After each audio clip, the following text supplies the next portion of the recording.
জন্মদাতা বাবাকে নৃশংসভাবে হত্যা করল ছেলে। মৃতের নাম প্রভাত চন্দ্র শুক্ল দাস। অভিযুক্ত পলাতক। সভ্য সমাজে মানুষ কতটা নিষ্ঠুর হতে পারে তার প্রমাণ ফের মিলল। জন্মদাতা পিতাকে এবার হত্যা করল ছোট ছেলে।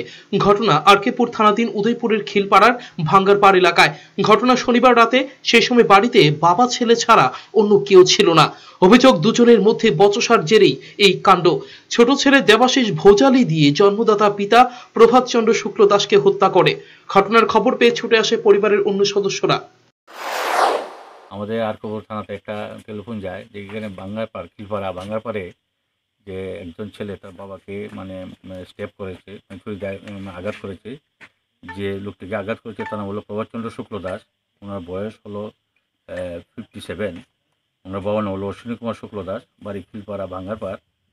তো ওনার ছেলেই ওনাকে ছুরি দিয়ে গাই দিয়েছেন। যে ছেলে ওনাকে গাই দিয়েছেন ওনার নাম হলো দেবাশিস চন্দ্র শুক্ল দাস, এবং ওই আঘাতের ফলে উনি স্পটেই ওনার মারা যান। গুরুতর রক্তাক্ত।